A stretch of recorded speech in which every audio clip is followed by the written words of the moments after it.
Hello? Hello? Hello, okay. Welcome. It'd be great if you could grab your seats and let's get started. Okay, welcome to the 2023 eLab Demo Day. And as you can see, we have two locations. The first one is here in Princeton in this beautiful SPIA auditorium. This is the first time we're actually in here, and it's kind of cool. I get to see everybody. It's set up in a nice way. And if you enjoy the presentations today and would like to see more, please join us tomorrow in New York City. We have our second demo day, and you'll have the opportunity to interact even more with our entrepreneurs. So I'm Cornelia Huellstrunk. I'm the executive director of the Keller Center, and the Keller Center is actually the host of the eLab Summer Accelerator program. For those of you that don't know the center as well, we're really a community. We are a community that is committed to creating meaningful societal impact through innovation, entrepreneurship, and design. We were founded in 2005. We sit within the School of Engineering and Applied Science, and we have programs for undergraduate students, graduate students, and more recently also for faculty.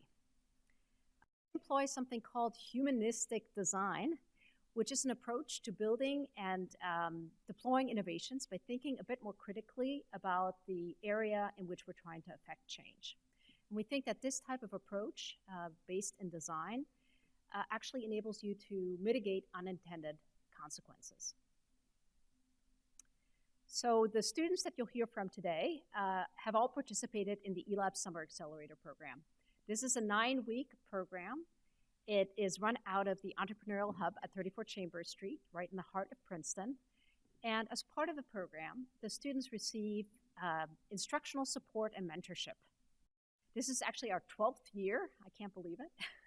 We've had over 70 startups, over 300 students go through the program, and over 60% are still in business.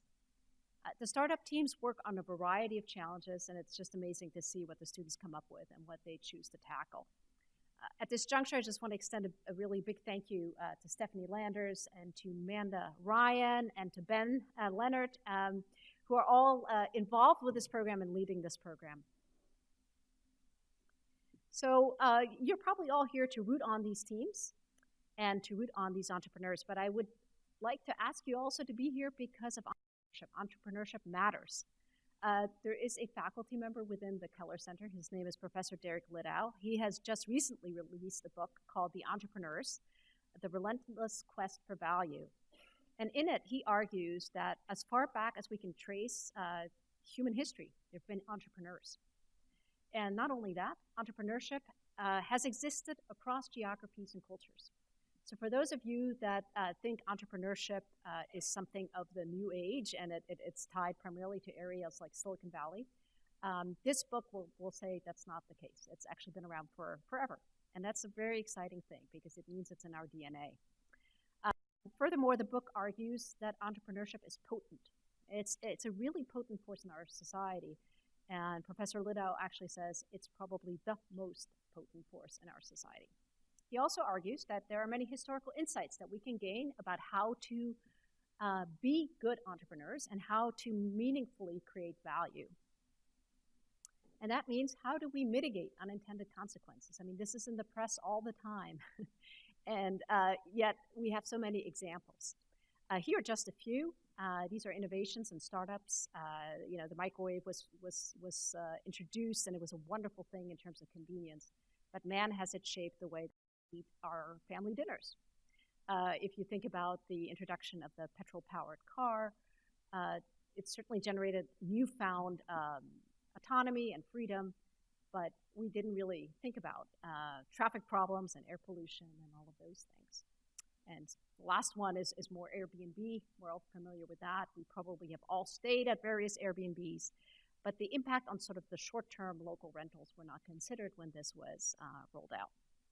So at the Keller Center, we're really intent on creating entrepreneurial leaders that understand this, that think deeply and critically about the areas in which they want to affect change so that they can actually stay clear of some of these unintended consequences.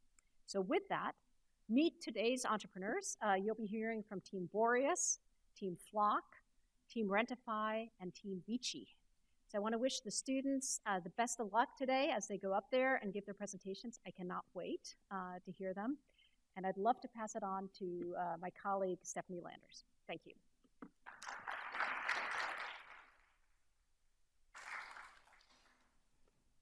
Thank you, Cornelia. Thanks, everyone, for coming out today to our 12th annual Demo Day. I'm Stephanie Landers, Entrepreneurial Program Manager in the Keller Center, and I'm thrilled for the teams to get started on their pitches today. The summer zipped by so quickly. It seems like just yesterday we were down the block at the Princeton, at the Charter Club, welcoming them with a barbecue kickoff. So it's amazing that we're here at almost in August. You're about to hear from 4 fantastic, ambitious student founders and startup companies. It takes courage for these students to even attempt starting a startup. It's not easy, so I applaud them for their efforts and for taking the big first step to coming into our program this summer. While you'll see 1 or 2 students down here pitching on the stage, at the end of each presentation, the rest of the team members will come down. So I'm just calling them out because there are a lot of students on the team that make things happen, and we want to make sure that we acknowledge all of them. They have really played a huge role in the success of their teams, so you can also make sure to stop by and talk to them afterwards at the demo stations. Before I get to the presentations, I want to list, I have a long list of people to thank, so please bear with me. I'll try to get this over as soon as possible. I want to thank all of our volunteers, so that means mentors, advisors, workshop facilitators, speakers, and our Keller Center faculty. These are all very important folks for our program. Their help and contributions are greatly appreciated. And a special word of thanks to Ed Shao, who I think may be watching this live stream. He was here at the very beginning of eLab back in the early days when we were working in the far depths of the engineering quad. Ed, your vision has propelled us forward, and although you're out there out west in cowboy country, I'm tipping my invisible hat to you to thank you for your continued support and encouragement. I'd like to also call a all right, let's give Ed a round of applause. I also wanted to call special attention to our eLab Summer Associates, who you'll be hearing from very shortly, Allison Moon and Mark Raja.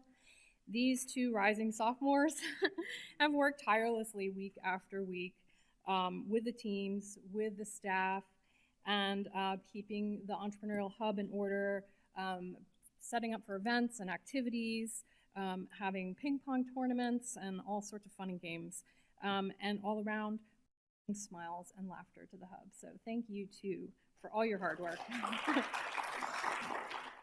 also want to thank my wonderful colleagues in the Keller Center for everything that they have done to make this event happen. Naveen Verma and Cornelia Huellstrunk, our directors at the helm of the Keller Center.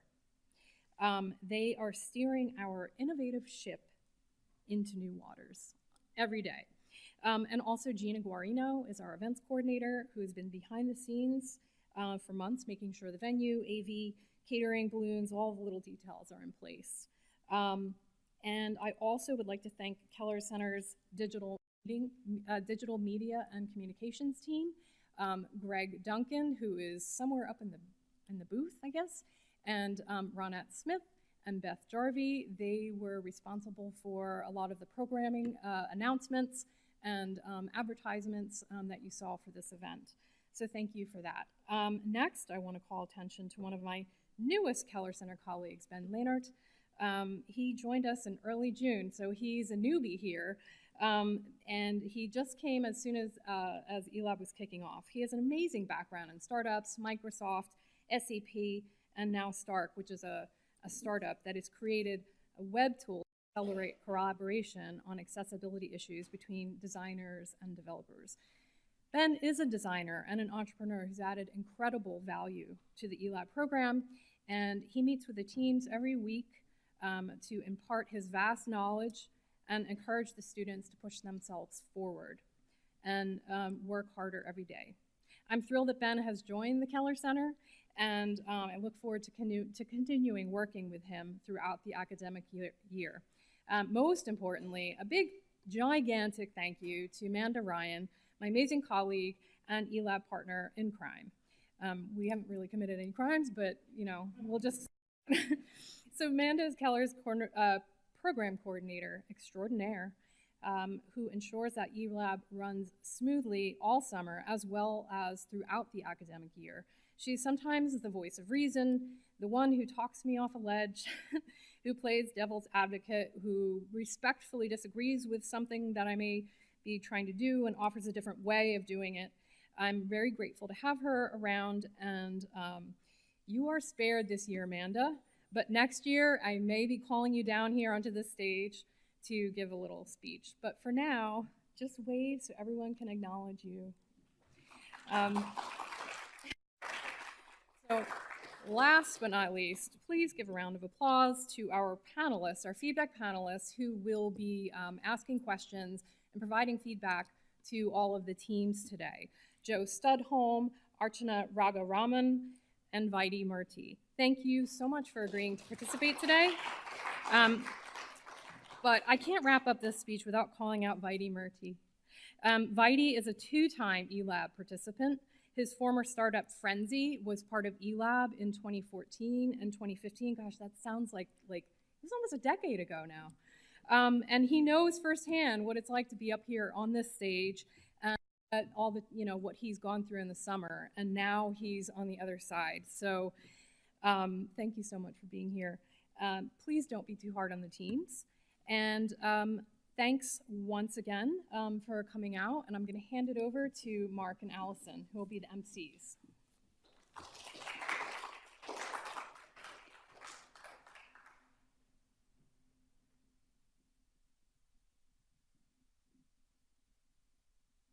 Good afternoon, everyone, and welcome to today's event. Whether you're here in person or watching over the live stream, we're so glad to have you all here. My name is Allison Moon, and I'm a rising sophomore in the economics department. My name is Mark Raja, and I'm a rising sophomore in the computer science department. For the last 8 weeks, Allison and I have served as associates for this summer's cohort. We've set up social events, organized interviews, and helped run the logistics of the program. The eLab has been a place for us to learn about entrepreneurship and grow alongside these teams. But this summer was even crazier than we thought it was going to be.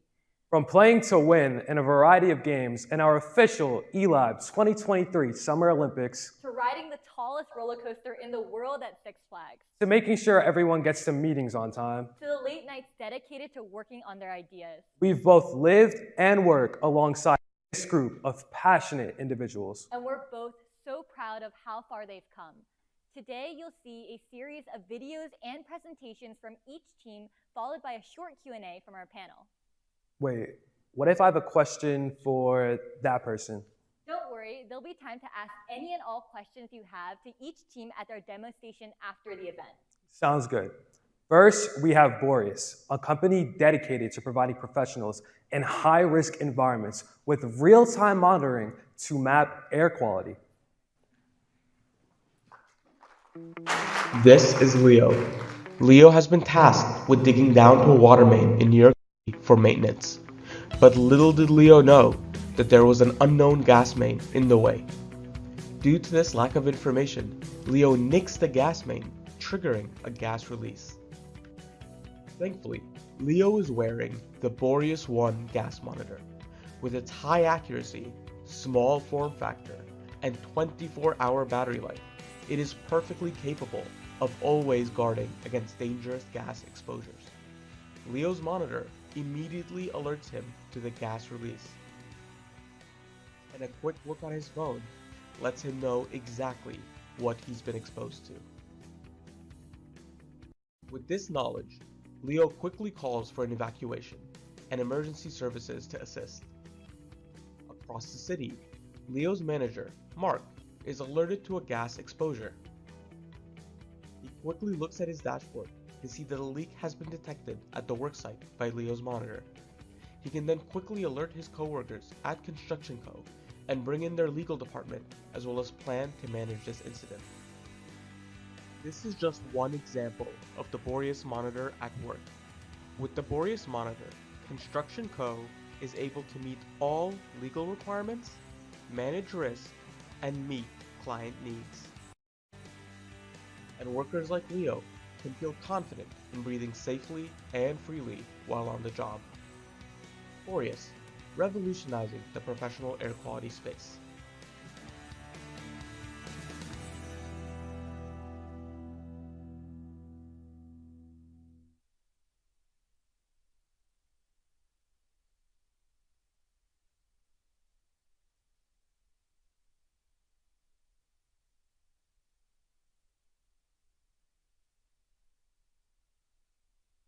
Hello, everyone. My name is Abdullah Ramadan, and I'm here today to tell you all about what we've been up to at Boreas this summer. Boreas is a company revolutionizing the professional air quality space. Toxic gas exposures and poor air quality occurs far too frequently in the construction industry. In fact, it accounts for $500 million worth of respiratory issues every single year, and causes 50% of the cancer cases among construction workers. For companies, these exposures result in increased costs from employee absenteeism as well as rising insurance premiums. Given the real human risks involved, OSHA and other regulatory bodies set very strict standards and safety requirements that companies must follow while on site.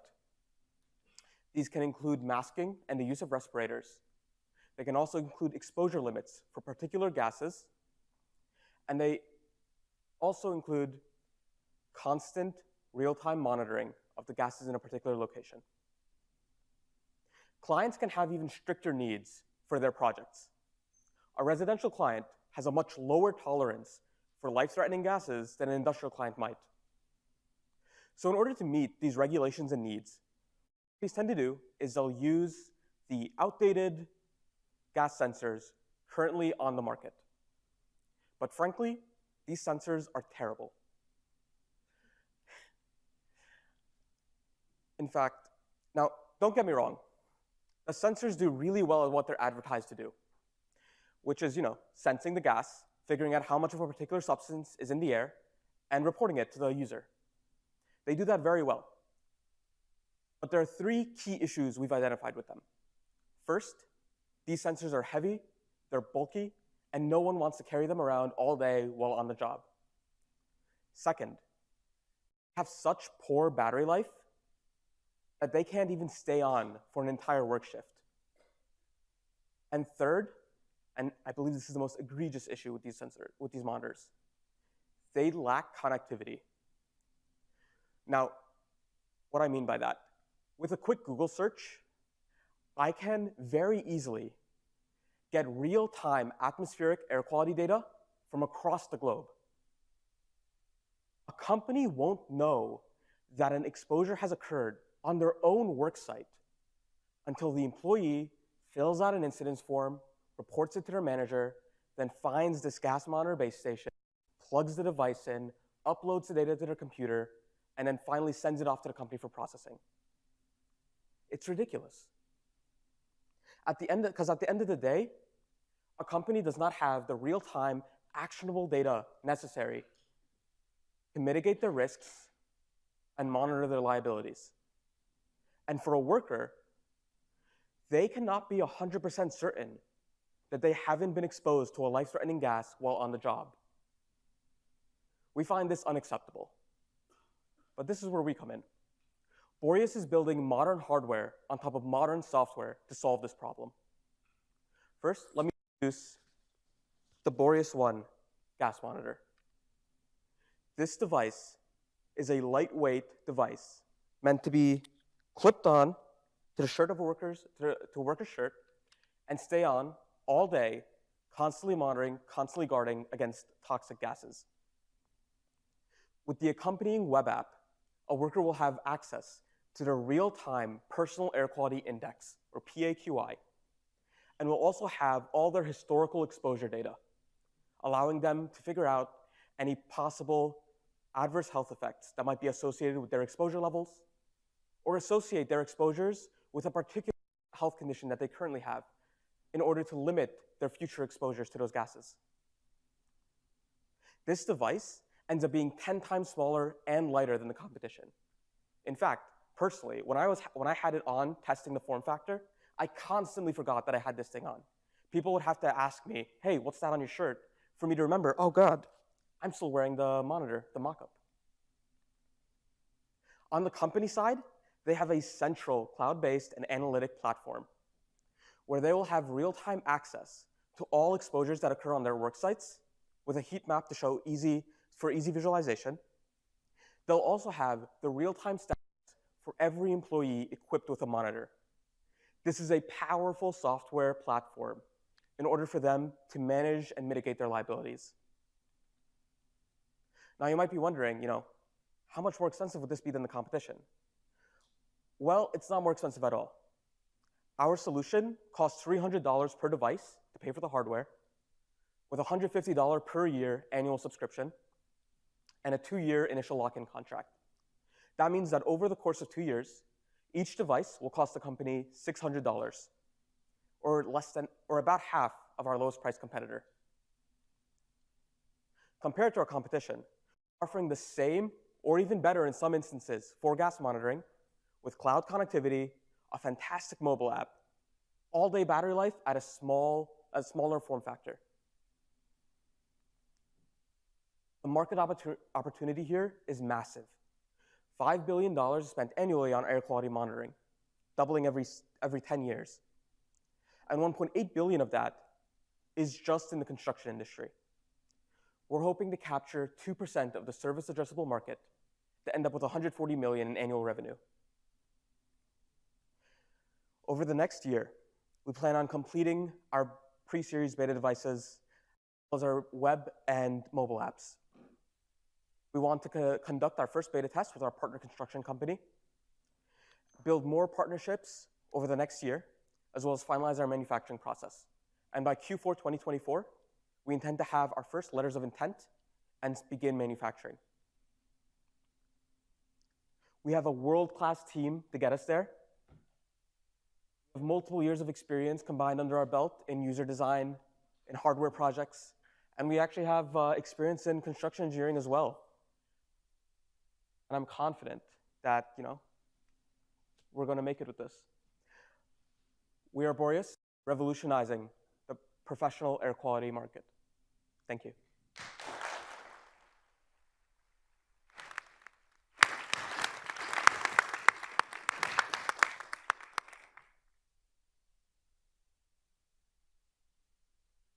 Questions? Yeah. Not yet, but we have been looking into that. We're looking at several different verticals. Mining is one of them. There's also firefighting, which requires very similar types of hardware. The market opportunity expands far beyond just construction. So, first of all, congratulations. That's a tremendous presentation. That's really professional. And for a team that's been doing this for 2 months, well, a year, last year too, I suppose, for some of you. It's excellent. What did you guys learn from talking to people in the field about this? So we conducted a lot of customer interviews over the past 2 months. Actually, I think Moin probably, okay. Well, from talking to people in the field, what we found, at least in the construction interviews we've done in that particular field, one of the big things is obviously the price point. They don't like having to spend $1,000 per device. And there's also very little support for this cloud platform type thing. In fact, one company we talked to, Whitting Turner, which does construction here on Princeton campus, were building their own internal cloud platform because there was no good offering that they could find. You have anything to add? Okay. Go ahead.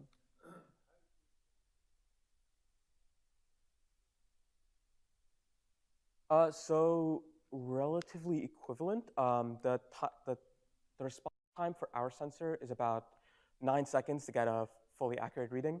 But it will immediately know if, the sensor will immediately note in a split second whether the reading is rising, right?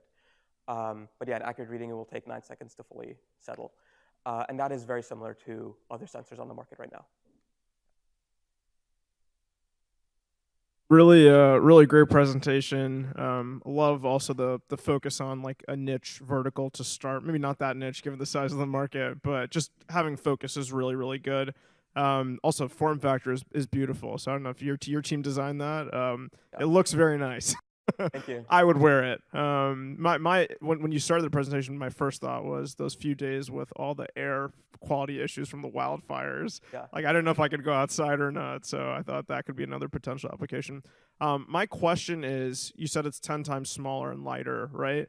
Like, does that come with any trade-offs, whether it's like accuracy or anything else? Like, why are the current devices 10 times bigger and heavier? So what we've seen from the designs, first off, they tend to be larger because they try to build them more rugged with like vulcanized rubber on the outside, very thick layers. We want our device to just be stuck on someone's shirt, so it shouldn't ever get knocked around or fall on the ground. As for the sensor technology, we're utilizing their top of the line, like they just came out a couple months ago, solid polymer sensors, which have a very small form factor. And we haven't seen these in a production product yet. Yeah, and just to be clear, the smaller form factor mainly comes from the reduced sensor size. We're still obviously going to make sure that these devices hold up in construction sites. But one other major trade-off is that most other devices have a screen, while we don't. But we think that it's a good trade-off because it's going to alert you there has been a toxic exposure, because most of the alerting comes from sound. And sound is what alerts construction workers to evacuate. And we're going to have that. And then our phone app is going to give much more detailed information that they were getting from the screen. Every worker is carrying a phone around anyway, so it doesn't really make sense to give them an additional screen when we can just utilize that. Got it, but you'll proactively notify them when it's been detected. So they'll get like a text message or something like that. Mm-hmm. Yeah, we'll have like alerts coming in. Alerts, cool, great job.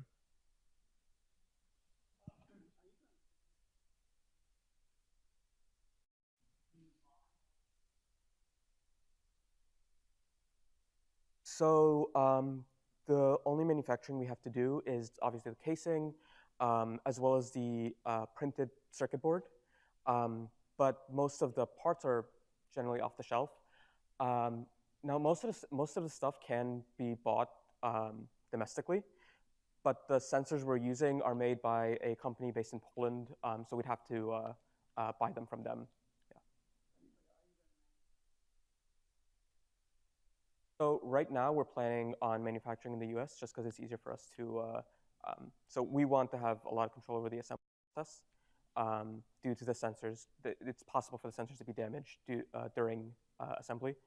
But the PCBs will be printed, we're looking at different suppliers.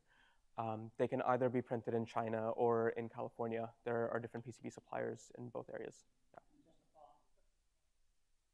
Right, so right now, the cost is $150 per device. If we hit a volume of about 100 devices, which should be easy over the next year, we expect the cost to drop to about $90 per device. Given that we're selling for $300 for the hardware, that's a significant margin.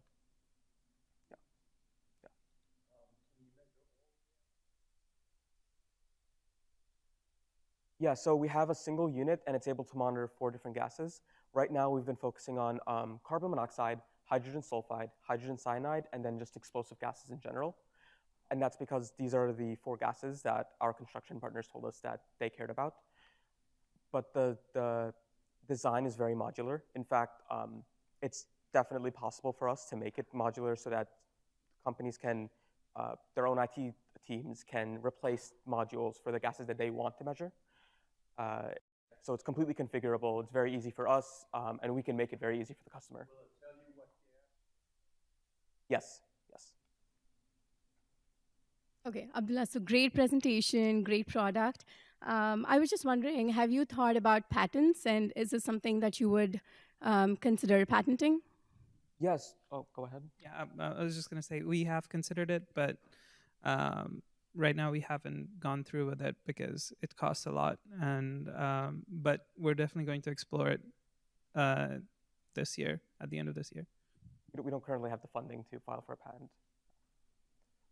A quick question, 1 minute to go? Okay, I'll make it very quick. I think you guys pivoted. You had, as I recall, this was initially a sort of direct-to-consumer product idea that was being demonstrated as you wear it to find out if you're in your workplace, you were exposed to unhealthy CO2. Mm-hmm. So, congratulations on pivoting, I guess. But how did that decision come about, and what led you to do it? Yeah, so we pivoted halfway through the program. We pivoted about 4 weeks ago. And that was really because, so we were working on that direct-to-consumer product for the first weeks, but we were also simultaneously doing a lot of customer interviews. And yeah, 4 weeks in, we realized that the direct-to-consumer approach just didn't make much sense. And we pivoted to construction. We put a lot of hard work in to change up all the designs and rebuild this whole thing with the different sensors and setting up our cloud platform and whatnot. But yeah. And specifically, we were doing the NSF I-Core program over the first month of this program. And we conducted over 20 interviews with different people, different organizations, and then eventually also of firefighters and construction companies.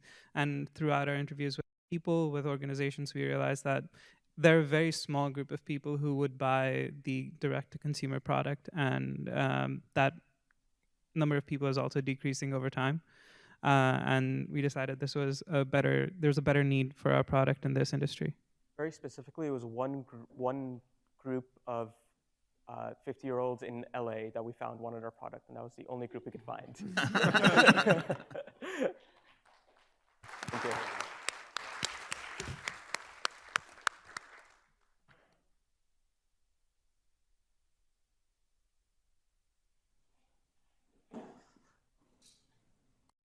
With Boreas' device, the air is becoming more visible by the second. Couldn't agree more. Just a quick reminder for all audience members, please hold your questions until after the event, so you can ask any of those questions at their demo station, so it's time for questions for our panelists. Now let's please introduce Rentify, a cost-effective and eco-friendly rental platform for college students.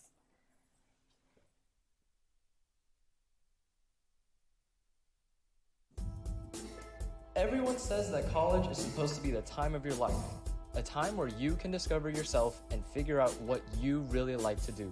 But that also usually means spending a lot of time, money, and effort just to try new things, all of which college students usually lack. That's why our team decided to create Rentify.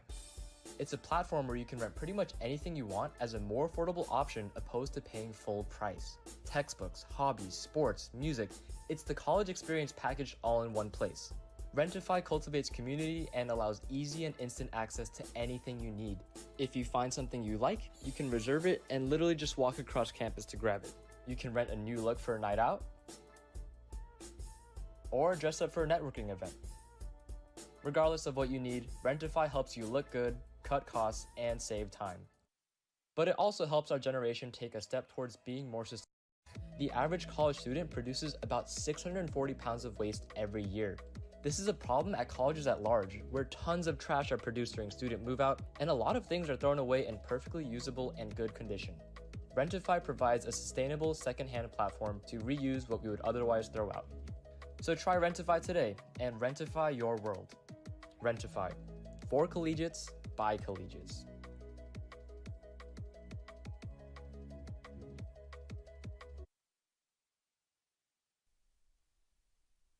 Good afternoon, everyone. We are Rentify. We enable college students to access items faster and cheaper through peer-to-peer rentals. As a college student myself, one problem that I encounter every single semester is, where can I get all my dresses for those formals and semi-formals? Because there's a hidden social rule for girls is that we cannot repeat our dresses for different events. Especially as someone who don't have a car on campus, I often have to rely on online shopping sites like Amazon to get my dresses. But if I don't order them advance enough, I have to pay extra shipping fees, which is extremely inconvenient and expensive for me. Also, the dresses themselves are expensive because I'm only wearing them once or twice.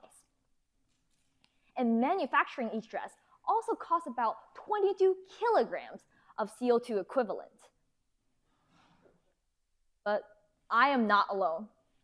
Actually, dresses are also not alone. After we interviewed 80 students face-to-face, we found out that some people need cameras for their professional photo shoot or wanting a high-quality video or images for their trips. Some students want bikes or scooters because they need to be on time for some of their events. And same applies with so many other appliances. College students want to use expensive or inaccessible items affordably. Through our survey with 21 schools and 120 students, we found out that 75% of the students really care about accessibility, affordability, and convenience. And Rentify has all three areas covered. Here is a quick demo of how easy it is to navigate our platform. As soon as you are on Rentify, you can start browsing. Or if you have a desired date, you can click on the green search icon on top and select the dates. If you have a specific category that you want to select, you can scroll through the nav bar and select that category. Once you have the item selected, you can click through the image and scroll down to the calendar and select the date, hit reserve.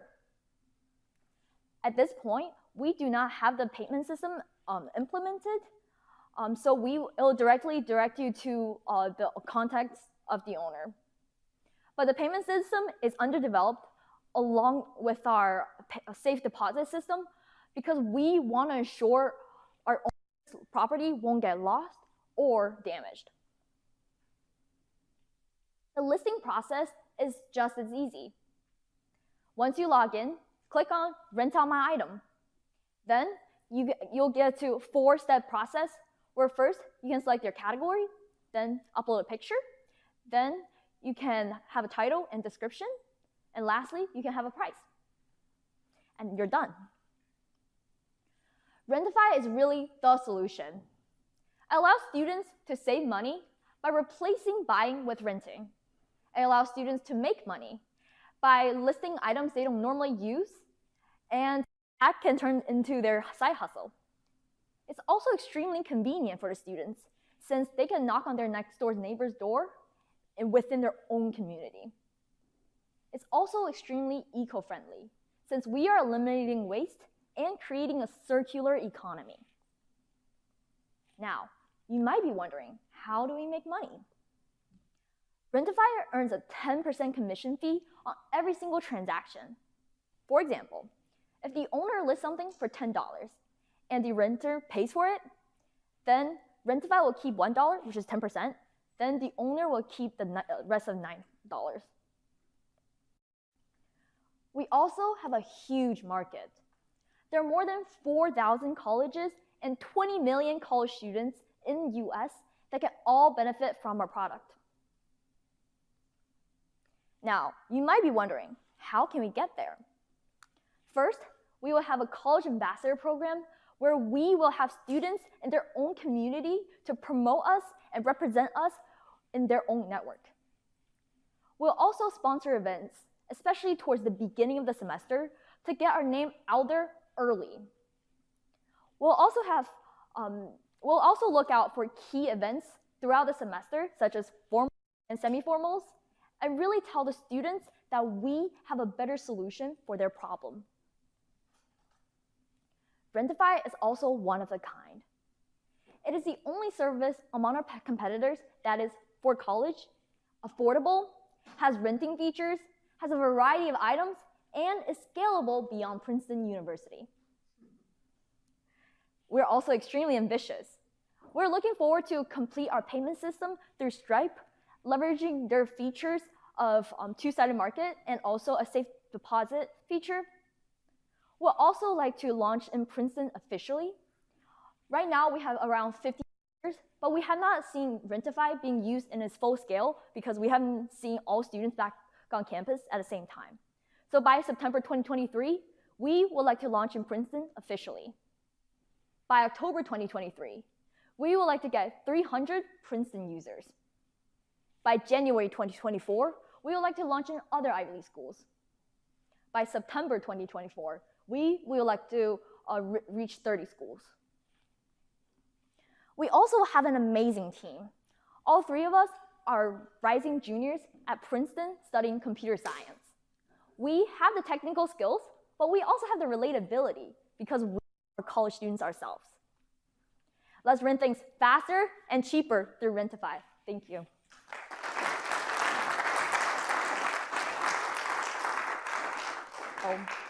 And here's our QR code if you want to look at our platform. Thank you. Loved it. Absolutely loved it. The passion just came through. So congratulations. That was amazing. So I have a few questions for you. Have you heard of Rent the Runway? Mm-hmm. So they do like a membership model. Is that something you guys have considered? We have considered this possibility, but I think we have. Oh yeah, Rent to Runway is one of competitive. But we have looked into their program. They charge around $79 for the it first starts 2 at months. $79. Yeah, it's definitely really expensive for college students. So with that model, it's harder to promote within the college community. I see. So how do you, how do you foresee signing people up to rent stuff? Because I think that is going to be a challenge because considering your profitability, is this something that you would sort of pivot to? Because the membership model, obviously, I think has been tried and tested. But if you are thinking of forcing, more customers just through maybe digital advertising and things like that, what is going to be your vetting process? Do you mean people who are owners or people who are renting things like dresses? So for things that they want to put up, what is your vetting process to see if that is of good quality? So how would you do a quick quality check, let's say? Yeah, I can take this question. I think what we really want to focus on is kind of the community aspect of college. I think Rent the Runway is more of an upscale thing. That's why they have the membership service. What we really want to do is get people excited about the idea, excited about having this platform where they can kind of share their items and kind of create that sense of community. I think that's more of where we want our direction to go, not just kind of making profits off items that are listed. Obviously, we also want to have these high quality items. I think that will also come with getting people's trust once they understand that this is a safe space where they can kind of share their goods and just, be friends on the platform, basically. Yeah, and to kind of build off of that, we've also thought about mechanisms by which we can make sure there's accountability on both sides of the marketplace.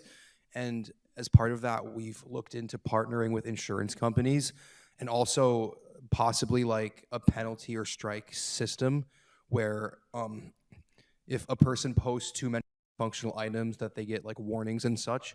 But I think that as credibility for the platform increases, then kind of eBay, the incidence of problems would hopefully decrease per user. Wonderful, wonderful presentation.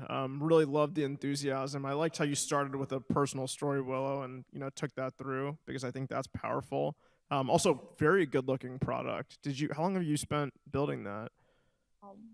We actually we looked at Airbnb as our model to look after, and then we try to copy. This is a working model already, so we would like to try to copy. Smart businesswoman, right? That's what you do. That's life. Yep. We do the same thing at my company. And you don't say copy, you say take inspiration from. So one question I have specifically on the rollout, right? And I've seen this, I've lived this to some degree, right? When you're targeting a school like Princeton, you say you want to get to 300 people. What are you going to do? How are you going to build up the supply and the demand side at the same time, right? Because if you're a renter and there's nothing to rent, it's not valuable. And if you are somebody that wants to be a supplier and like rent out your items and there's no one to actually do it, it's not that valuable. But together, it's super valuable, right? So how do you think about that? Yes, so I think in the beginning, like since we're starting at Princeton, so we'll try to like leverage as much of our network first, try to encourage as many of our friends to put things on, and then put as many things like that are our own things on as well to really populate the website and make like when the renters first see the website, they could see the items they are interested in using. I think that's one of the most important things of keeping the customers. Especially, there are some similar websites like on campus that are focused on selling, and I heard it wasn't working that well because they just don't have enough items in the beginning. So first, we'll definitely try to reach out to our own networks and then get as many things populated that are also have great quality. Yeah, and also a important asset that we have coming up is that a new school year is about to start. And I think that as new freshmen come to campus, they don't have much of an idea of what like the prevalent like services are here. And if we advertise to them, then we can kind of instill in them that, hey, this is a platform that you can trust and you can use. And like that should kind of take more care of the demand side of things. Yeah, and just to get back to your main question about having enough users and renters, I think that's like, we've done a good amount of research into that. It's like the network effect, basically like making sure there's like a self-sustaining cycle. I think just a really key aspect of it is getting people excited. I've been doing more of the marketing. We've kind of had promotional things going on, like Instagram, where you kind of like get people to get more involved and actually start selling their items. I think that's the more difficult part. But yeah, we're definitely looking into trying to get more people just trying to like create promotional events for them to like start signing up. My advice would be to focus on like Princeton specific things at Princeton, right? Like lawn party seems like an automatic thing people would like want to browse for, right? So if you really lean into that, I think you have a lot of success. And I think honestly, like the last anecdote that you started with is a huge thing, right? Like just that by itself is a market because there are companies that are created for that market. Like my wife has a subscription to the exact same type of things at a different company, but like every month there's a box with like 5 new dresses, right? And then you return them the next month, right? So I think like even if you get like really, really specific with that, you can build demand, right? Like if that is the specific goal people are signing up for this with that in mind, I think like you can start there and you can grow. Which type of things do you think are most likely to be the in demand and supply initially? I mean, you use dresses and clothing as the first example. Yes. But you know, knowing what you know now, all the interviews you did, but you know, what would you like? What do you think is going to populate the site early on? Yeah, at this point, we have an interview like 80 students face to face. So what we found out that like the dresses, like formal dresses, semi-formal dresses are very popular, along with like some clothes for like night outs, like at the end of every weekend. People normally just don't want to have repeating outfits because they want to post on Instagram. So that's another market we could do. And also, some people will want to use like irons or like vacuum cleaners and things like other appliances like that. Also like cameras and bikes is also like we also see interest in those.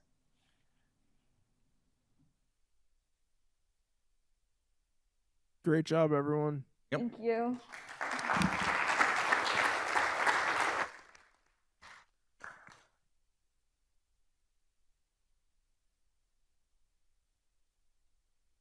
Oh, my shirt's getting wrinkly. Where am I gonna find an iron? I rented out mine on Rentify. You should check it out. Will do. Now let's introduce Flock, a social networking app for young adults to help them find community in unfamiliar social situations. Meet Bucko, a college sophomore searching for a summer internship. After countless hours of preparation and interviews, he finally lands his dream opportunity. Summer in New York City awaits. Excited about the bustling nightlife and vibrancy of New York, Bucko dives into his new job. But soon, he realizes that amidst the crowd, he feels alone.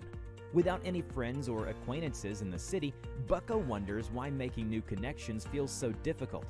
Will he spend the whole summer feeling this way? But Bucko is not alone, and neither are you. Many students travel to unfamiliar for internships, research, and study abroad. They find themselves swiping aimlessly on dating apps and joining inactive group chats, which leaves them feeling more isolated than ever. Finding friends shouldn't be that hard, and that's why we created Flock. Flock is a platform that connects students in unfamiliar places based on shared interests, backgrounds, and mutual friends. Whether you're looking for your next favorite coffee shop with another caffeine enthusiast, a group to play pickup basketball with, or people to go clubbing, Flock has you covered. Moving to a new city and worried about finding a compatible roommate? Flock's got you. Tell us where you'll be and we'll connect you with other students ahead of time. Thanks to Flock, Bucko now has a herd of people to hang out with, anywhere he goes. Be like Bucko. Download the app and find your Flock.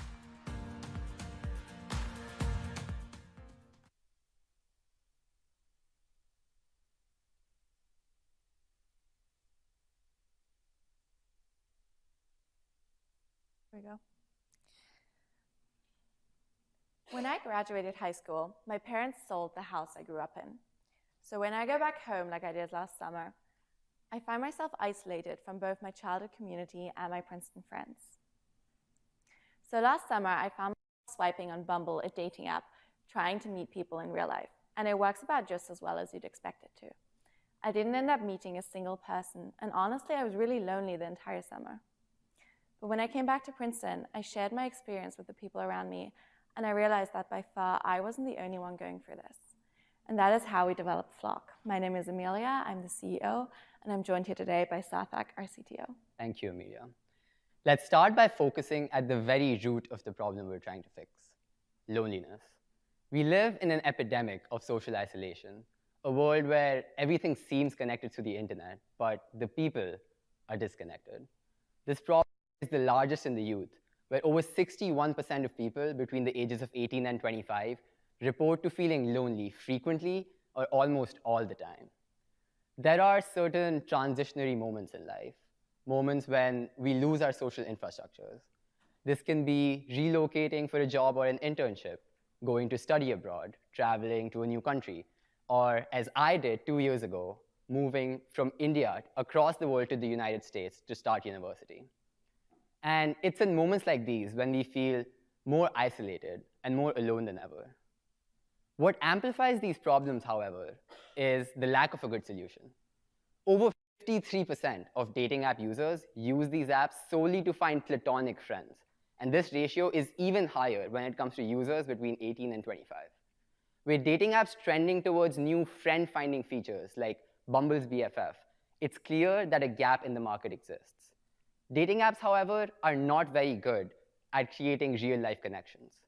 The conversion rate of a swipe on a dating app to a real-life meetup is 0.06%.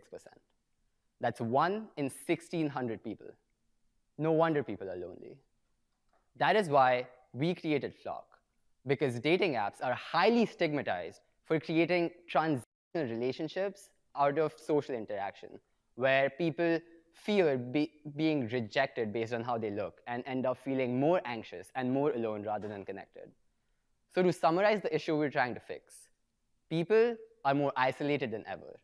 The social networking space, however, more saturated than ever. There's an obvious disconnect here, and this is a huge problem, which is why we built Flock, a platform where students can find other students around them that they genuinely share similarities with, a network that facilitates real-life connections and meetups, a platform where you're more than just a swipe. When you launch Flock, you land on our home screen, where you can explore individuals who are in the area and who you intersect with. Profiles are filtered based on shared interests, backgrounds, mutual friends, spoken languages, or whatever it is that you care about. Upon connecting with someone, Flock will suggest you activities you can do with these people in your area. These activities also filtered by your shared interests. With Flock, you can plan ahead. So if you know you're going to be in a new location in the future, you can connect with people ahead of time. You can also explore communities where you can interact with, talk to, and plan meetups with people in group settings rather than individual ones. If you're going to be in Paris next summer, looking for other English-speaking students around you, maybe you want a group to go biking with over the weekends. Maybe you're just looking for a partner to take dance or karate or yoga workshops with over the summer. We're built around commonalities and shared backgrounds to create real, holistic connections rather than empty, transactional ones. We're made to enhance the student experience in these new, unfamiliar, uncomfortable locations. We're built to help them find their flock. But wait, how do we know that this problem really needs a solution? And how do we know that our solution is the right one? Well, we tested our concept this summer. We launched a form where students could tell us where they were going to be and what their summer plans were, and a little bit about their interests and backgrounds. We then proceeded to connect them with other students around them, who's nearby and what they have in common. Through Princeton University alone, we managed to onboard more than 400 students in 161 locations, 95% of whom we were able to connect with someone around them. We also held in-person events in New York, Washington, DC, and Boston, where over 100 students showed up in person to meet other students.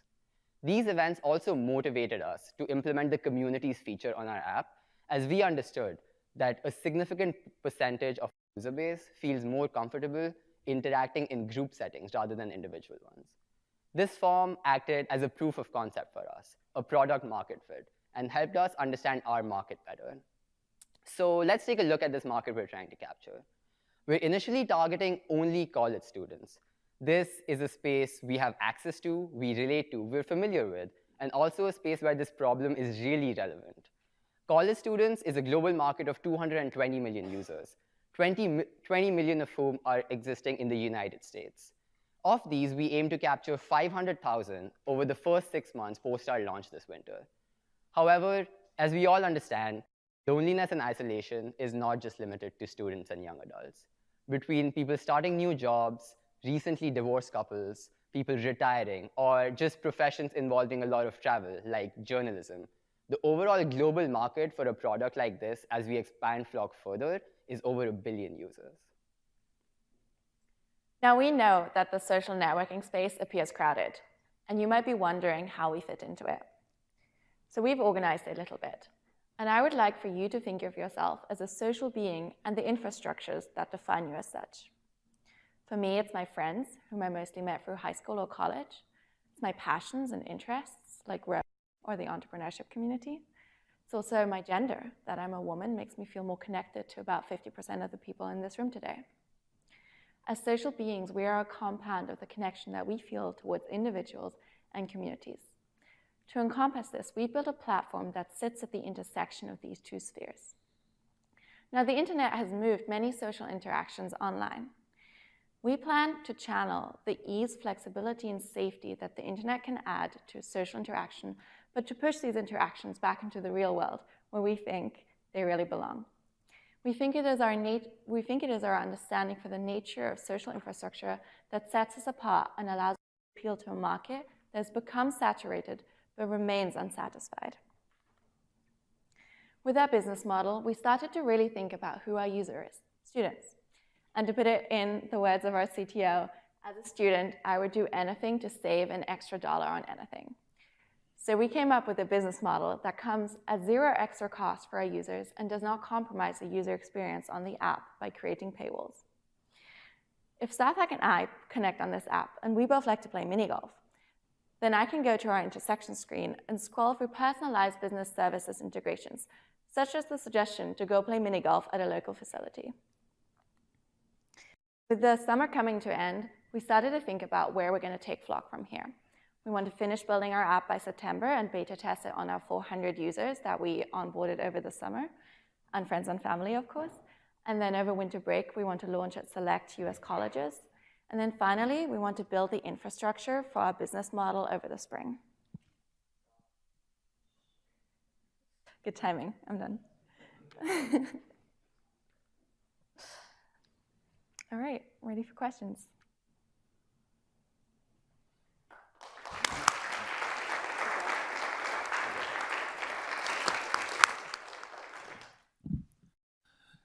I guess the good news is that there's a blue bird logo that's now available for you guys. It's a green bird, but yes. It's really a good presentation because I think everyone knows that social isolation and loneliness is a huge problem. I mean, I would say that in behavioral health, it's often thought of more for the elderly or for the infirm or for people who are who can't really get together. Is it the case that for your test, who's your test audience, I guess, if you're rolling this out in a couple of months? So I definitely agree with you, and you've thought about that a lot. So the reason that we're initially targeting college students is because we know they're tech savvy, we know they're already on social media a lot, so we think it's easier for them to adapt it to a new product. But we have been considering how we could target this towards older demographics. And alumni specifically was an audience that we were thinking of going into, so we've explored that avenue, but for now, college students is the demographic that we have the most information and access to, and we've also seen the most traction in that area. Is there a narrower subgroup that you're aiming at to target this first? So for this summer, what we've seen amongst the people fill out a form, most people that fill it out were the people that were traveling for an internship or a study abroad, but we also had people fill it out who were going home. Very cool. So I really liked your slides. I think the TAM was of special interest to me because just wearing my investor hat, walk me through how you're thinking about doubling down on your in-person events, because this is technically your competitive advantage, right? So how are you thinking of, just walk me through your thought process and how you want to get people to attend these events. Okay, I can answer that. So this summer when we hosted our events, it was simply college students who are in the city because our user base is 400 to 500 students and about 100 of them in New York, which was our largest hotspot. So we just wanted everyone to come by and meet other students. And just offering that ended up giving us such a high response rate. Between 100 students that we invited in New York, 50 of them showed up, which was actually remarkable for us to see. But we have given a lot of thought to what these events could look like, and there are a lot of avenues that we can test out, try, and pick one. And one of these is definitely going to be events specifically based on your interests. For example, if you saw, we can probably go back to that slide and see, there's a group of bikers who like to go on rides over the weekends. There's a group that just has happy hour every weekend, and after work, they go and get drinks together. I would like a group to play basketball with over the weekends because that's what I'm interested in. So we want to make these events selective based on what people are looking for, because that results in the motivation to actually go in person and interact with these people. One other thing that we've considered is having our events be sponsored by local businesses and local facilities, which also goes hand in hand with our business model. And since these events will be directing users that are interested in that specific thing, that could work really well for us. Also, to add on to Sarthik's response, I think one advantage that we have is that because we're starting with the target demographic of college students, there's an added level of credibility that we have. That's why students are willing to join a group chat that was made, very recently and populated very quickly and attend an event in a very short span of time because they understand that this is a community of people like them, whereas other apps like Bumble, and there's a lot of apps that have a lot of similar features, but they don't have that level of credibility that we can have by starting with a college audience and also being college students that are committed to providing college students the best experience possible. Great job, team. A really good presentation, great slides. Can confirm the problem exists and has existed for many, many years and will continue to exist for many, many years. So definitely admire the approach to the solution. I think as Arshana said, the in-person success, getting 100 people to actually come to an event is a really big win. And I think one of the challenges is going to be, how do you scale the magic of that, right? Like, you can do it in New York, but like, how do you do it in Omaha? Not saying you have to, but like, how do you strategically think about taking that, right, and scaling that out? And Sarthik, you'd mentioned, right, like you want to play basketball, right, or somebody wants to play golf, and somebody wants to go for a hike or something like that. Like, how do you think about when you're building out, again, it's a supply and demand question, but how do you think about when you build out the user base at Princeton or, for your target launch, who are you going to target and how are you going to get them to come onto the platform and stay onto the platform for long enough for it to be valuable? I can take that. So I think a good starting point is to realize that we are a seasonal application, at least for now. Right now, we're targeting college students who are migrating to new locations for the summer for summer opportunities. And our initial plan is to start with a small demographic of a few colleges that we can partner with, right? So we have college ambassadors that we then recruit. And specifically, we were thinking about starting with the Ivy League schools, because there is this added level of familiarity between these schools and people there. And once you start with them, then you can have these group chats for specific locations. So you can start off with a community in New York. And that community is going to be shared by, let's say, the 8 Ivy League schools that we selected, which is still a large enough demographic, around 30,000 students, right? And from that community, you can have sub-communities in itself based off shared interests. So it's this thing where you have this this community that is created through trust and shared experiences, but then you can then have sub-communities of their own. And that's when you can facilitate these in-person events, because it's going to be self-selecting.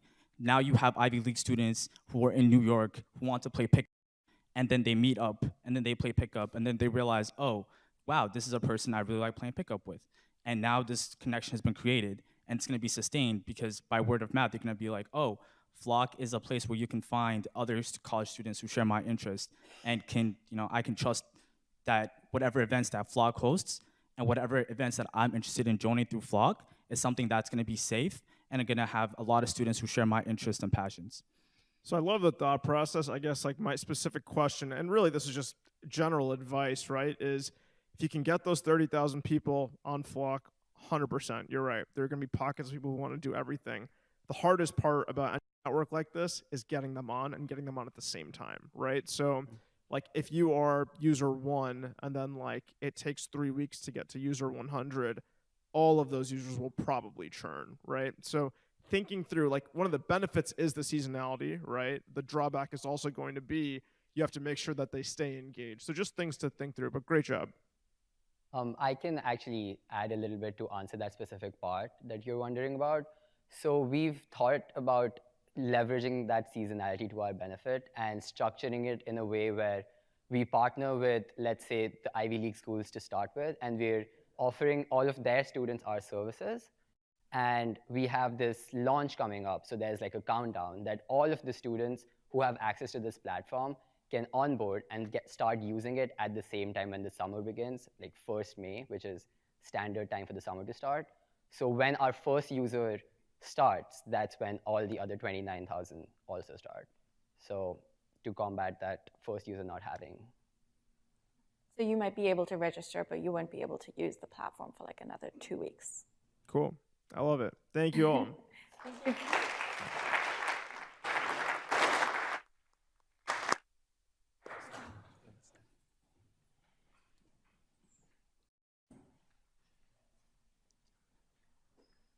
Mark, where are you interning next summer? I'm going to San Francisco. Oh, do you know anyone there? No, but I'm sure I can find my flock. Next, we have VICI, a company dedicated to connecting high school athletes to elite trainers and top-notch training opportunities. Veni, Vidi, Vici. I came, I saw, I conquered. This is the mantra that drives every high school athlete's dream. The burning desire to rise and overcome the journey to college athletics. But the path is tough, the resources are scarce, the guidance often missing. Enter VICI, your personal guide to elite college athletics, empowering athletes to unlock their fullest potential. VICI is the bridge between your potential and your success. It's a platform, a community, a lifestyle. Access training routines and drills used by Division I players in your exact sports position. Train like a pro with our training programs created by our very own NFL trainer, personalizing your athletic workouts to your needs, schedule, and abilities. Learn from those who have faced your challenges, persevered, and emerged victorious. Experience personalized mentorship provided by Division I college athletes who are ready to guide, inspire, and empower you on your journey. The journey is hard, the road is long, but with VICI, you're not alone. Veni, Vidi, Vici. Let's conquer together.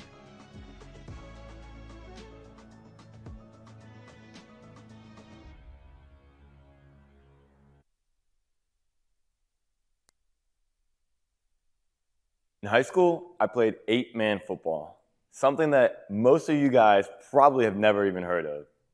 I didn't have access to the tools and resources I needed to fully develop. There was no speed and strength training, no specialized football training, and absolutely no recruiting guidance.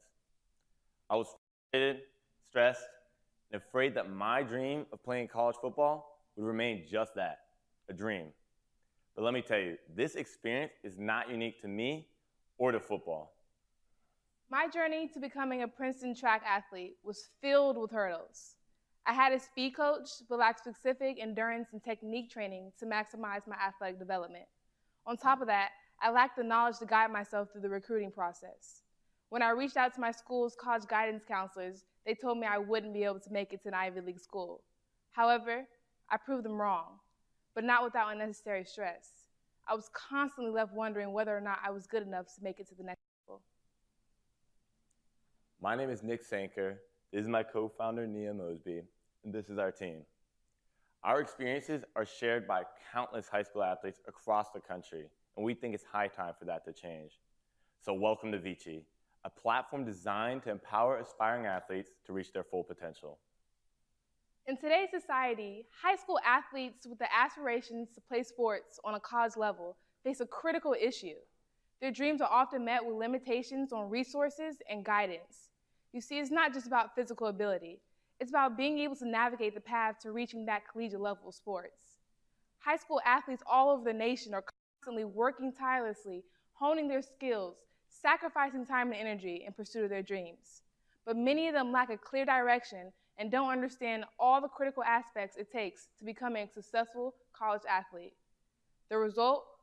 Potential untapped, dreams unfulfilled, talent wasted. This is the problem we see, and this is the problem we aim to solve. Athletes need actionable, tailored resources that they can follow to track and improve their performance. That's exactly what we provide at VICI. Our platform helps athletes develop their athleticism while also providing sport-specific training that elite athletes actually use. But resources alone often aren't enough. So we provide direct access to mentorship from college athletes who've been through the same journey that these young athletes are embarking on right now.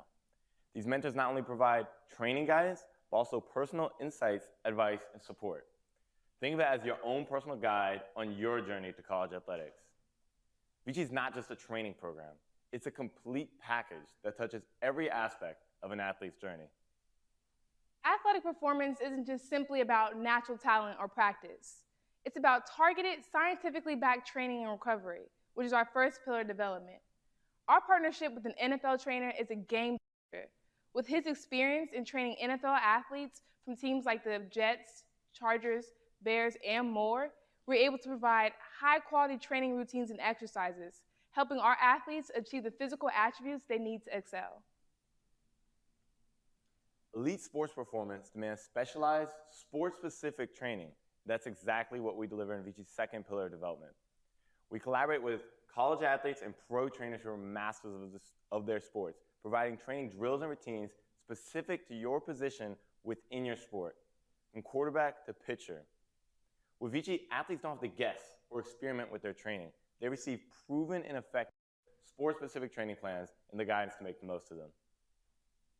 Physical prowess and sport-specific skills form two vital pillars of an elite athlete's foundation.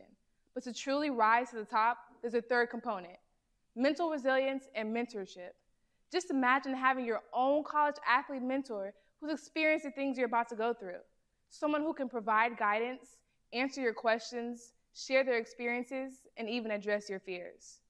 We also provide mental training by professional sports psychologists, training that helps athletes develop mental resilience, stay focused, and cope with stress. You see, with VICI, athletes don't just get stronger and better at their sport, but they also develop the mental strength and resilience that sets the elite apart from the rest. Well, now let's talk about the significant traction we've already gained. First, in terms of training, we've successfully conducted individual training sessions and partnered with high schools from multiple camps. Our pilot program saw over 200 bookings this spring alone, indicating strong market demand. Second, we launched our mobile app and website hosting a free content library, which has been very well received, with over 1,000 members already signed up. Third, we've partnered. This is from the first two. Third, we partnered with high school coaches, collaborated with brands like Lululemon, and even had college athletes become ambassadors at schools like Virginia, UCLA, and Georgia. Finally, our social media has seen rapid growth. With an inside view into the life of a Division I athlete, educational content, and inspiring athlete takeovers, we've amassed over 7,000 followers across our social platforms, creating a vibrant and engaged online community. All these points signify that VICI isn't just a concept, it's a thriving platform already making an impact. VICI's business model has 3 distinct membership tiers. First, our pro level, which gives free access to our limited content library. This attracts new users and creates a strong foundational community. For athletes seeking more personalized guidance and a larger content library, we provide our elite membership, which includes everything from the pro, but an additional online, personalized training program tailored to the athlete's current abilities, goals, and schedule. Our top tier is our platinum membership.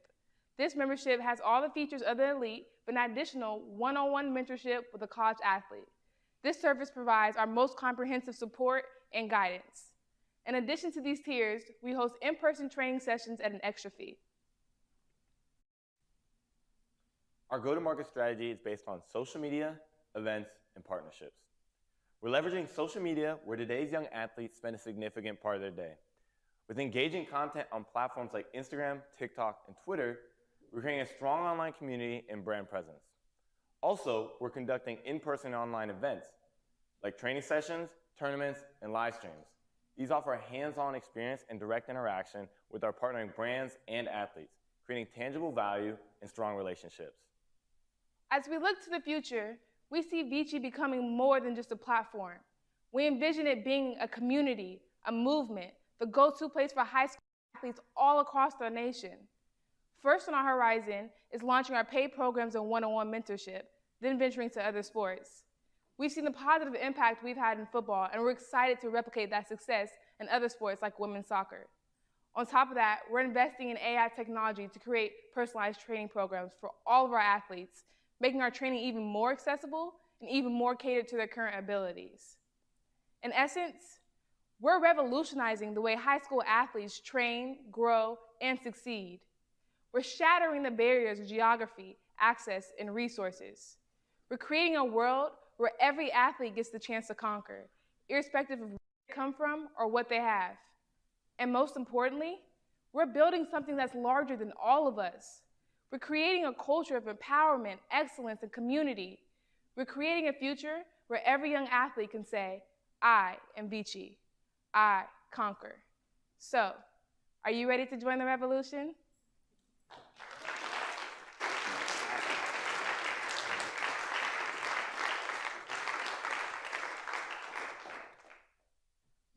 That was amazing. Thank you so much. I see grit, and I think that's a great trait for every entrepreneur, so congratulations. So my question for you is, how do you recruit and retain gig talent? So you're talking about athletes that we partner with? Yeah. So as of right now, we've been doing a lot of our personal partnerships through our connections with college athletes. We all know people on the Princeton football team, and then they know people, and we reach out to their friends at different colleges. So like as we were talking about before, we reached out to Virginia, he's from Virginia, and his brother actually plays on the UVA football team. And my friend is at University of Georgia playing football. He's the quarterback there. And then also Princeton, we reached out. So just using our connections and networking from there is how we've been getting these partnerships. Yeah, and on top of that, with it being a lot of digital and remote based at the start, it gives us a lot of flexibility in terms of locations. This allows us to touch anywhere in the country from limited locations college athlete wise, and our in-person training still is in very limited locations. So like he said, we're using our personal connections for the limited in-person and remote. It allows us to kind of, like it says in its name, work from anywhere. Very cool. So this is, I was especially excited about this one because my own startup democratizes access to music content creators. So I think, one of the challenges that if you did decide to pursue is 90% of your resources would be underutilized. And when I say resources, it's your supply side. I think that is something to think through.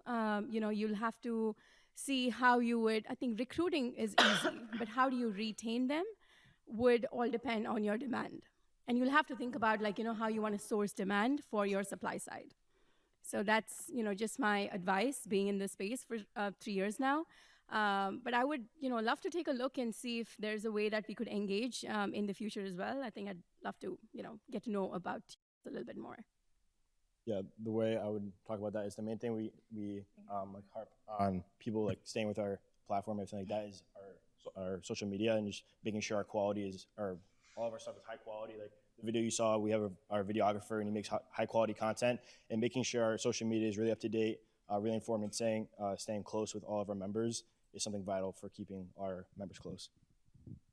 And also for the people that are part of our program, we really just want to harp on them having a human connection with our trainers and just building that relationship that they want to keep, but they just want to be exposed to and learn from them.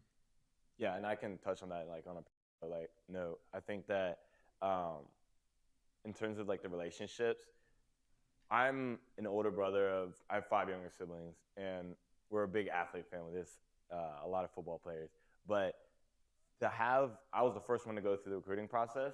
And so for me to be able to mentor and guide the younger ones has been huge. And you've seen that with normally what happens with a lot of athletes.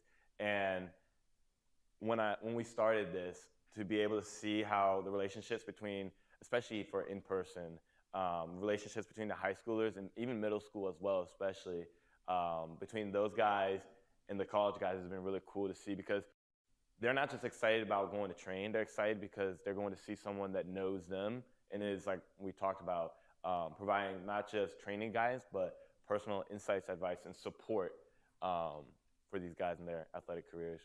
Yeah, just one more thing going off of that. One of the kids I've actually been training through VICI in our in-person session at Princeton, his name's Sammy. We've been working together all summer.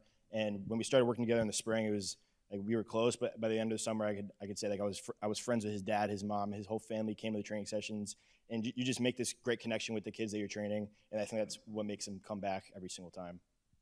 I concur. Yeah. Fantastic presentation, all of you. The video was very, very well done, so I know you call that out. Also really like the logo, and also just on triumphantly overcoming the obstacles that you all did to become athletes. I think that's fantastic and a testament to the grit that you've clearly displayed and will continue to display. In terms of the pricing, if you're mentoring somebody, is there any incentive? Is there any monetary incentive for the mentor? Are they getting paid? Mm-hmm. Yeah, so on this slide, you can kind of see that it's going to be a combination of different things. We have a lot of different brands that want to work with us because of the mission behind it, and especially when it comes to in-person. But in terms of mentorship, it's a remote, for the most part right now, opportunity where you have monetary compensation and they have 24/7 access to you, but it's weekly meetings. And so it's an easy kind of weekly check-in with this athlete that you're getting to know. Easy to take 1, 2, 3 athletes and make a couple $100 by just meeting with a couple athletes a couple times a month. So. And do you currently have paying customers? So we're launching our paid programs this spring when it comes to the membership. right now we launched our free content library, so we're trying to build that up and funnel those people. So it's like a funnel from social media to the membership, free membership, and then free membership into paying customers. So like one thing you can think about for like business models like this is providing an annual membership option at like a significant discount on the 350. Like it's been massively successful for every company that's ever done it, right? Like lots of apps like Calm and Headspace will do this. You can also like potentially have like a lifetime membership, but you give somebody 40% off, right? And they're paying $2,400 a year for like the most version, but it's paid up front and it's cash you can use for your business. Something to think about. Also on the social media piece, I don't know if like you're familiar, or you probably all grew up with this, but how Overtime grew as a company and like how they became dominant, it was literally through featuring the best highlights, right? So if you become a platform where you can actually feature the athletes as well and bring the brands to them, it'll turn into a positive flywheel. Exactly. Influencer marketing also. Yeah, that's a really big part of the stuff that we're doing. A lot of, like we talked about, just like a view into the life of what it is to really be a Division I athlete.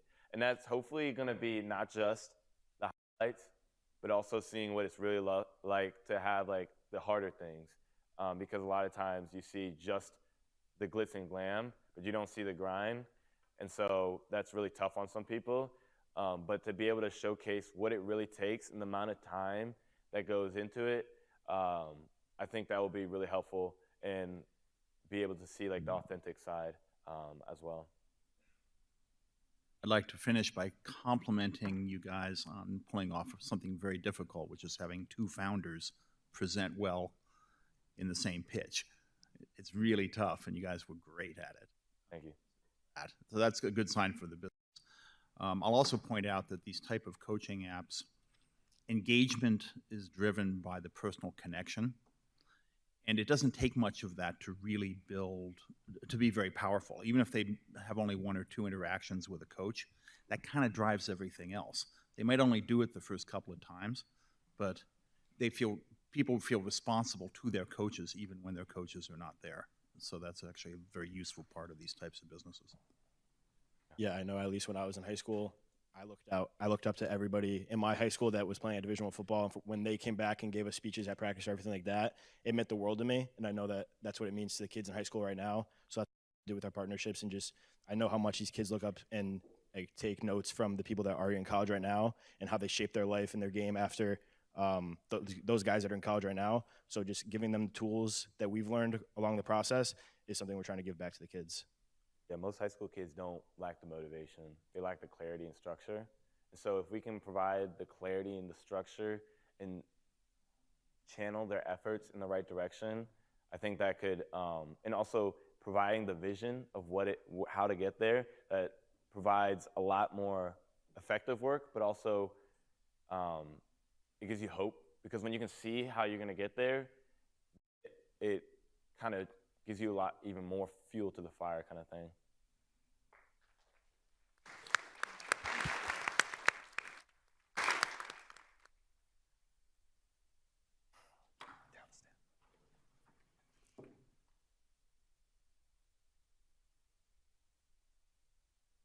Wow, I wish I had VICI when I was in high school. Yeah, I guess you can say VICI came, saw, and conquered. Thank you all so much for coming to today's event. We'd now like to invite Naveen Verma, the director of the Keller Center and a professor in the Electrical and Computer Engineering Department, to make a few remarks.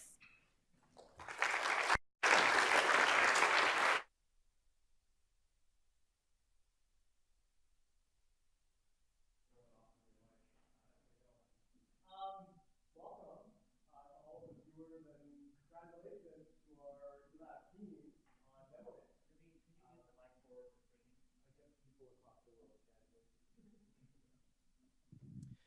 So as was mentioned, my name is Naveen Verma. I have the great pleasure of being the director of the Keller Center. I have the great pleasure of seeing innovations come through various gates and various stages of fruition, and this was one of them.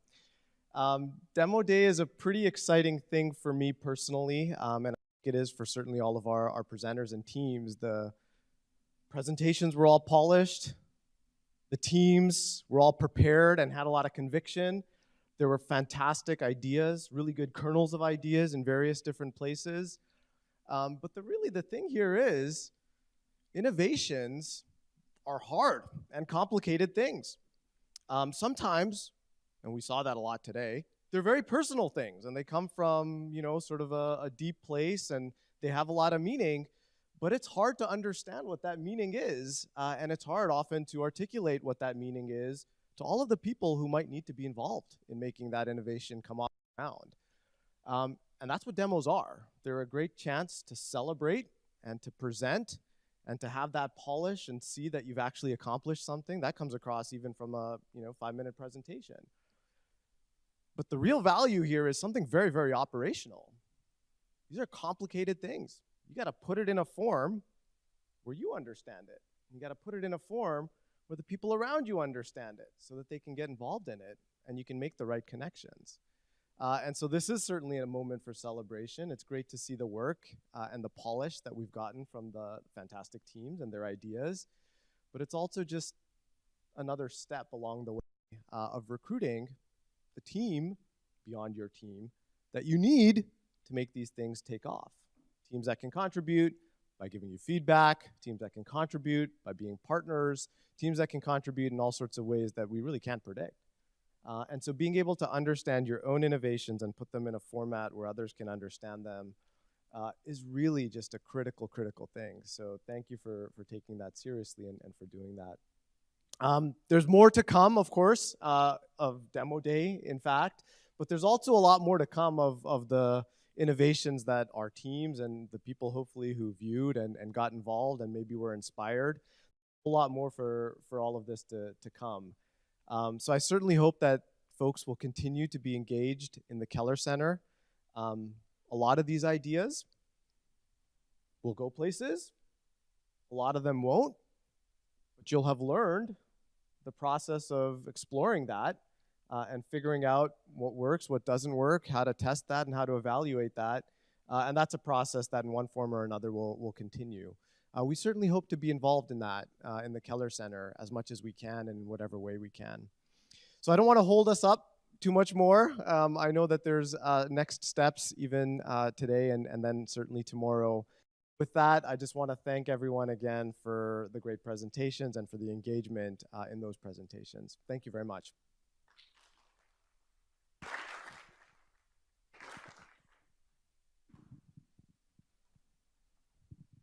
Thank you all so much for coming to today's event. Let's give another round of applause to our wonderful teams.